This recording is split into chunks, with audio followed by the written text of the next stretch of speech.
Retrouvez le pasteur Grégoire Nguessan tous les dimanches à 18h sur Béni TV. Le fondement d'immoralité sexuelle de David. Le fondement d'immoralité sexuelle de David. Genèse 38, versets 15 à 17. Judas la vit et l'a pris pour une prostituée parce qu'elle avait couvert son visage. Il l'aborda sur le chemin et dit, « Laisse-moi aller vers toi, car il ne connut pas que c'était sa belle-fille. » Elle dit, « Que me donneras-tu pour venir vers moi ?» Il répondit, « Je t'enverrai un chevreau de mon troupeau. » Elle dit, « Me donneras-tu un gage jusqu'à ce que tu l'envoies ?» Bien-aimés dans le Seigneur, voici la parole de Dieu. Judas, l'ancêtre de David, coucha avec sa belle-fille.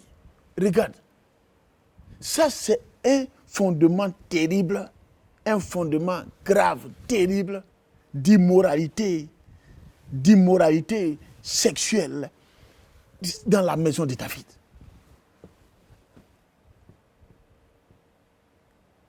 Vous voyez? Vous voyez l'immoralité sexuelle. L'immoralité sexuelle. Voici ce qui va se passer. Et donc ce lien, c'est dit que Judas, l'ancêtre de David, coucha avec sa belle-fille. Vous voyez?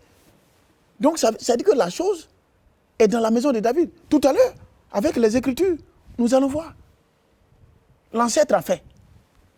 Est-ce que ça n'a pas rattrapé David? Bon, pour le moment, bien-aimé dans le Seigneur, je ne saurais te répondre. Mais la parole de Dieu nous dira la vérité. Pour la suite. Au nom de Jésus. 2 Samuel 11, versets 4 à 5. 2 Samuel 11, versets 4 à 5. Et David envoya ses gens pour la chercher. Elle vint vers lui et il coucha avec elle. Après s'être purifiée de sa souillure, elle retourna dans sa maison. Cette femme devint enceinte et elle fit dire à David, « Je suis enceinte. » Vous voyez, David va coucher avec Bathsheba, la femme d'Uri. Et la suite aussi, on connaît. Il a fait exterminer le monsieur. Et regarde, le fondement, ce que Judas a fait, l'ancêtre, David vient de faire. Bien-aimé, quelle est ta situation actuelle? Le fondement des moralités sexuelles. Voici ça.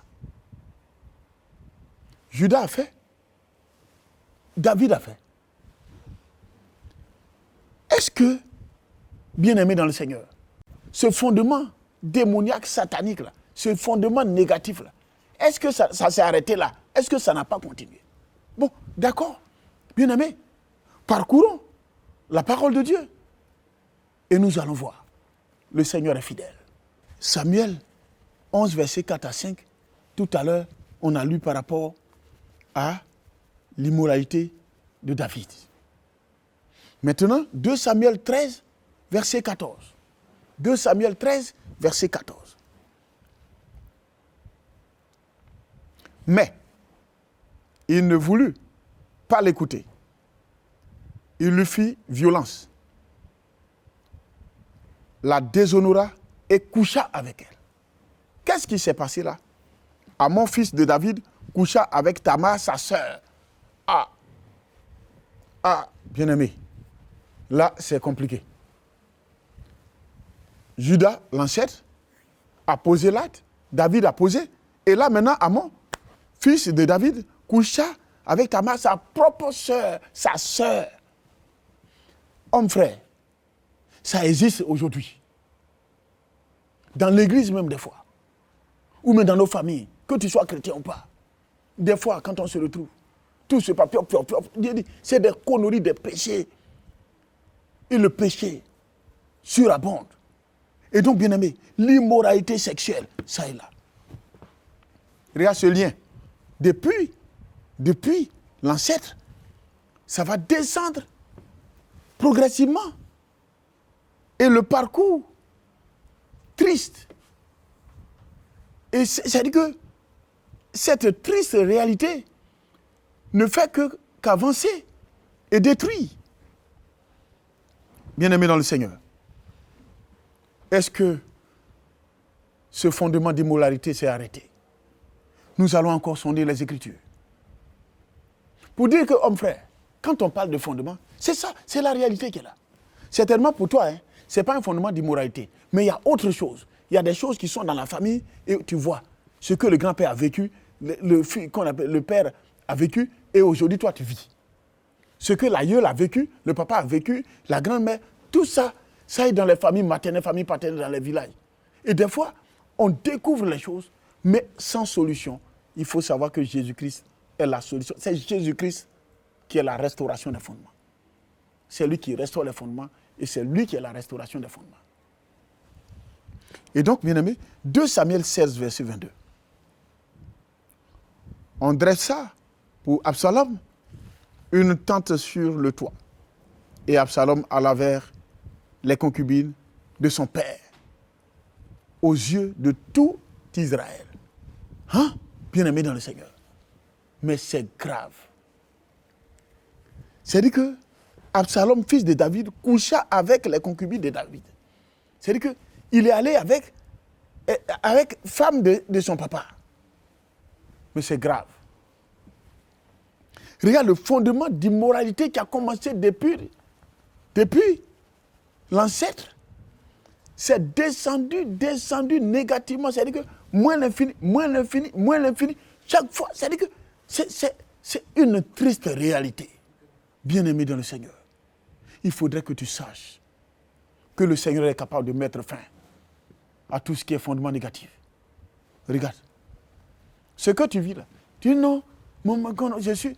Aujourd'hui même dans l'église, il y a des serviteurs de Dieu qui sont à leur 3e mariage, 2e mariage. D'autres, par exemple, aujourd'hui, dans l'église même, ils ont divorcé. Ils sont encore à 4e, 5e. Tout ça, ça fait partie. C'est tout ça. Ce que Judas a vécu, David a vécu. Amon aussi a vécu. Absalom a vécu. Attention. Homme frère, je ne veux pas que tu vives ça au nom de Jésus. Il faut arrêter ça. Il faudrait que quelque part, tu coupes ces liens et que le Seigneur te bénisse davantage au nom de Jésus. 1 Roi 11, verset 3. Il eut 700 princesses pour femmes et 300 concubines, et ces femmes détournaient son cœur. Le roi Salomon, fils de David, eut 1000 femmes. 1000 femmes. Hommes frères. 1000 femmes. Ce que l'ancêtre a eu à faire, David, Amon et tout ça, jusqu'à ce que ça arrive sur Salomon. Ce fondement-là, démoniaque, ce fondement d'immoralité, pour toi, ce n'est pas forcément immoralité, ça peut être autre chose. Mais il faut revoir ta vie, revoir ta façon de faire. Le Seigneur est capable de briser tout cela. Pour toi, peut-être, c'est une affaire de masturbation. Donc, ancêtre là, ton grand-père, oui, il l'a fait. Et c'est ça, toi, tu fais. Des fois, PD, ou pratiquement, comme on appelle des trucs. Non, quand même, aller chercher ton ami garçon. Ou lesbienne. Ça, c'est le fondement terrible de tes ancêtres là que tu as pris là. Il faut arrêter ça. Le Seigneur est capable de te pardonner. Au nom de Jésus. C'est pas possible. C'est pas possible. Homme frère, le Seigneur est capable de te sortir de là. Que Dieu te bénisse. Que le Seigneur te restaure. Que le Seigneur te détache. Qu'il brise ses liens au nom de Jésus. Homme frère, que le Seigneur vous bénisse. Vous voyez, On est parti de fondements de mensonges, fondements de stérilité, fondements d'immoralité. Maintenant, nous allons voir fondement de tromperie dans la maison de Jacob. Fondement de tromperie dans la maison de Jacob. Non. Homme frère. Genèse 27, versets 35 à 36. Isaac dit, ton frère est venu avec ruse et il a enlevé ta bénédiction. Esaü dit, est-ce parce qu'on l'a appelé du nom de Jacob qu'il m'a supplanté 2 fois? Il a enlevé mon droit d'aînesse et voici maintenant qui vient d'enlever ma bénédiction. Et il dit, n'as-tu point réservé de bénédiction pour moi? Vous voyez? Jacob, bien-aimé dans le Seigneur, trompa Esaü son frère et Isaac même son père. Ça, c'est le fondement de tromperie. J'ai dit, Jacob trompa Esaü son frère et Isaac son père. C'est le fondement de la tromperie dans la maison de Jacob. Jacob, usurpateur, menteur, a trompé son frère. Non seulement il lui a enlevé le droit d'aînesse, et il lui a pris aussi ses bénédictions. Il ment pour prendre la bénédiction de son frère, ou les bénédictions de son frère, et il a menti aussi à son père pour avoir une bénédiction. Ça, c'est le fondement de la tromperie dans la maison de Jacob. Bien-aimé, le mensonge, ce n'est pas... Quelqu'un va dire non, mais c'est que si Isaac a été trompé par Jacob, et que Jacob a menti pour avoir une bénédiction, c'est que Dieu permet cela. Dieu ne permet pas cela. Hein. Dieu ne permet pas cela. Il faut comprendre. C'est un mystère. C'est pour nous dire que, même à quelque niveau que ce soit, l'homme est capable de poser des actes qu'il ne faut pas. L'homme est capable de poser ce qu'il ne faut pas. Même aller chercher ce qui ne leur appartient pas. Donc ça veut dire que de nos jours, quelqu'un est capable d'aller tromper même ton patron, d'aller tromper même ton mari, tromper même ta femme, tromper même quelqu'un à côté pour te nuire, pour te détruire. Faisons très attention. Un chrétien ne doit pas mentir, ne doit pas tromper son prochain. Que le Seigneur nous pardonne, nous tous, au nom de Jésus. Et donc, bien-aimés, Genèse 29, verset 25. Le lendemain matin, voilà que c'était Léa. Alors Jacob dit à Laban, « Qu'est-ce que tu m'as fait? N'est-ce pas pour Rachel que j'ai servi chez toi? Pourquoi m'as-tu trompé ?» Bien-aimé dans le Seigneur, Jacob a menti et il a trompé, il a eu la bénédiction. Lui aussi, il a été trompé. Donc, le fondement qu'il a dressé là, de tromperie là, lui-même, il vient de récolter, de moissonner pour lui. Et là, il se plaint. Regarde, la façon dont son frère s'est plaint là-bas, c'est là aussi lui, il se plaint ici. Donc, ce fondement l'a rattrapé. Si tu mens aujourd'hui, tu trompes quelqu'un aujourd'hui. Oui, vous trompez les gens, vous mentez. Mais ça là, ça va te rattraper tôt ou tard. Ça va te rattraper. La tromperie, ça va te rattraper. Pour Jacob là, ça l'a rattrapé. Ça l'a rattrapé. Faisons très attention à tous ces actes que nous posons.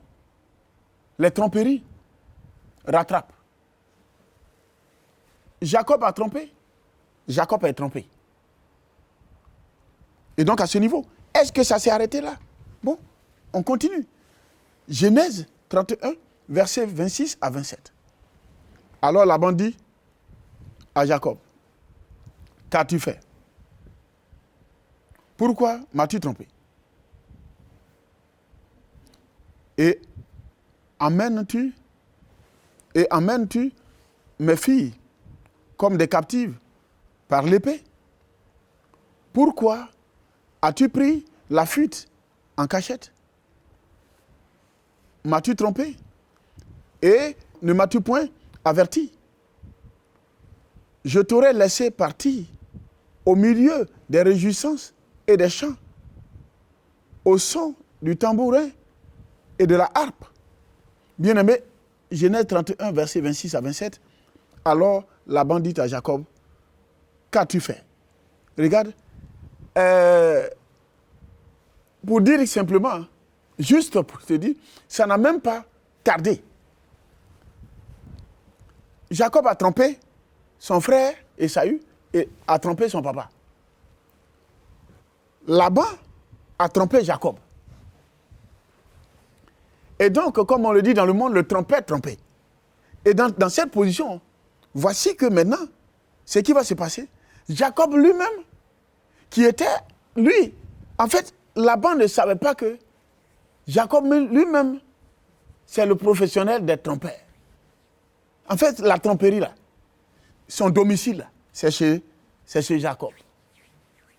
Que c'est Jacob même qui partage tromperie, là. Que lui-même, il a menti à son papa, non seulement, il prend droit d'aînesse, il a menti, il a pris bénédiction de son frère, il a menti à son papa, et puis il est parti. Et donc, lui, sa fondation est terriblement la tromperie, vraiment légendaire. Et donc, à ce niveau, qu'est-ce qui va se passer? Il va maintenant tromper Laban. Laban n'a pas dit que c'est lui qui trompe. Voici, Jacob, maintenant, va le tromper. Bien-aimé dans le Seigneur, il faut savoir que le Seigneur est capable de faire de grandes choses. Il faut comprendre que le Seigneur est capable de faire de grandes choses. Donc, à ce niveau, il faut... Regarde, Jacob a trompé son papa, trompé son frère. Jacob, lui-même, trompé par Laban. Laban, trompé par Jacob. Regardez, ce fondement de tromperie dans la maison de Jacob. Regardez comment ça suffit. Hommes frères, que le Seigneur nous fasse la grâce et que tous ces actes que nous posons, que nous puissions vraiment nous en sortir. Mais pour tout ça, il peut avoir un fondement renversé. Il peut avoir un fondement de stérilité, de mensonge, de tromperie, de, comme on appelle, d'immoralité sexuelle. Mais tout ça, la solution, c'est Jésus-Christ de Nazareth. La restauration des fondements, le brisement des liens ancestraux. Et le Seigneur est capable. Il faut comprendre que le Seigneur est capable de te sortir de là. Le Seigneur est capable de te restaurer. Le Seigneur est capable de briser ces liens. Le Seigneur est capable de détruire la fondation non profitable. Le Seigneur est capable d'annuler toutes ces malédictions sur ta vie, sur ta famille, sur tes enfants. Le Seigneur est capable... C'est-à-dire que une chose, c'est de la confesser. L'autre, c'est d'abandonner. Et à partir de cet instant, le Seigneur va le faire et les liens sont coupés, les liens sont brisés et tu t'en sors au nom de Jésus. C'est très important et le Seigneur est capable. Il y a une seule chose qu'il faut comprendre. C'est que quelque part, l'Église ne sauve pas. L'homme ne peut pas te sauver. Un serviteur de Dieu ne peut pas te sauver. C'est Jésus-Christ qui peut te sauver. Et Jésus-Christ, la restauration des fondements. Il faut prendre conscience de cette situation. L'ignorance coûte cher. Bien-aimé, il ne faut pas rater ce temps de visitation. C'est ton temps de visitation. Bien-aimé, le Seigneur a choisi cette période de cette pandémie pour que quelque part, tu puisses réfléchir. Et cette émission, ce que tu es en train de suivre, ce n'est pas un hasard. C'est ta rencontre avec Jésus-Christ. C'est le brisement de tes liens ancestraux. C'est la destruction pratiquement de la malédiction qui est sur la famille. Et à partir de cet instant, tu t'en sors. Ne remets pas la restauration des fondements à demain. Ne remets pas ce temps à demain. Il faut savoir, il y a des numéros qui passent. Il faut suivre les numéros, il faut prendre les numéros, il faut appeler, il faut que quelque part, bien-aimé dans le Seigneur, tu saches que le Seigneur est capable de te restaurer. Il est capable de briser les liens. On peut être chrétien et avoir un fondement démoniaque. On peut être chrétien et manger en rêve. On peut être chrétien, avoir mari de nuit, avoir femme de nuit, voir les morts dans les rêves. On peut être chrétien et puis mentir. Quand on dit chrétien, ce n'est pas celui qui va à l'église. C'est-à-dire qu'on peut aller dans une église sans être réellement affranchi. Nous tous qui partons à l'église, on appelle tout le monde chrétien. Mais ce n'est pas le fait d'aller à l'église qu'on est chrétien. Donc, celui qui est réellement affranchi, c'est lui qui pratique le christianisme vrai. Et donc, le christianisme vrai, il faut savoir que quelque part, on a besoin de briser les liens, de détruire tout cela pour que quelque part on puisse aller de l'avant. Le Seigneur est capable de nous libérer. La destruction de la racine non profitable, c'est maintenant. Ne remets pas. Cette année 2020, bien aimé, ce n'est pas parce que cette pandémie est là que le Seigneur ne peut pas le faire. C'est vrai que la pandémie est là, mais Dieu t'a noté 20 sur 20. Mais il faut savoir que quelque part, sache que une bénédiction du Seigneur, le Seigneur, quand il veut te bénir, la bénédiction est précédée d'épreuves. Prenons cette situation comme étant une situation d'épreuve. C'est vrai que le diable a attaqué par rapport à cette pandémie. Mais le Saint-Esprit enlève maintenant cette pandémie. Le Saint-Esprit enlève la pandémie sur notre nation, sur les nations, sur les continents.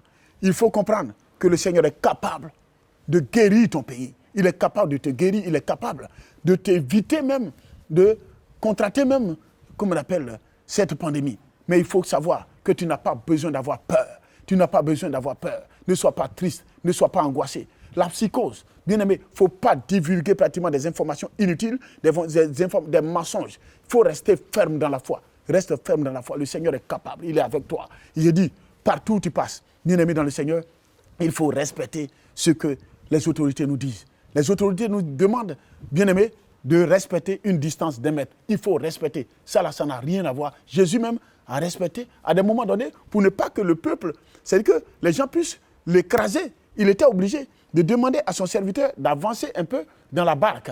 Et effectivement, pour qu'il y ait une distance. Donc ça c'est une distance pour ne pas qu'il soit écrasé, pour ne pas qu'il soit étouffé. Donc, le Seigneur lui-même permet, des fois même, le Seigneur dit que quand on veut gêner, il faut se replier, il faut être à la maison, il faut se retirer. Quand tu te retires et que tu prends le moment de jeûne et que tu t'enfermes en train de prier, c'est aussi mais aujourd'hui, si on te demande par rapport à un confinement, c'est ça qui est là. Bien aimé dans le Seigneur, ce n'est pas nouveau. Ça est dans la parole de Dieu. Et les autorités aujourd'hui, vu cette situation, les autorités ne veulent pas qu'on meure, que cette pandémie nous détruise. Et donc, dans ce cadre, il faut tousser. On nous demande, il faut tousser dans le coude ici. Bien aimé, si c'est pour tousser avec une pochette et autres, mais il faut jeter. Il faut jeter. Et donc, il faut observer la distance. Il faut se laver régulièrement les mains. Vous voyez, dans notre marche, voici par exemple, tout de suite, je peux toucher à tout. Et du coup, je vais vers mes mains, ma bouche, ou bien les narines, et tout ça, ou bien les yeux, et je peux choper le mal. Pour cela, pour éviter, le Seigneur permet que nos autorités nous disent, il faut porter, voici, bien aimé, la situation. Il faut porter le cache-nez. Vous voyez? C'est ça. Il faut porter. Et donc, j'ai porté. À partir de cet instant, je protège ma vie, je protège celle de ma femme, de mes enfants, et je protège la vie de tout le monde. Et je ne permettrai pas à cette pandémie de me détruire et de détruire les autres. Shalom, shalom. Mission Christ pour la victoire, la délivrance profonde des âmes, par la restauration des fondements, le brisement des liens ancestraux, la destruction de la racine non profitable, la pandémie passera, on se retrouvera pour festoyer. Bien-aimés, shalom. Que Dieu vous bénisse. Quand les fondements sont renversés, le juste, que ferait-il? Mais quand les fondements sont restaurés, c'est l'élévation de 0 à héros. Jésus-Christ, notre victoire. Jésus-Christ, notre victoire. La victoire continue. Shalom.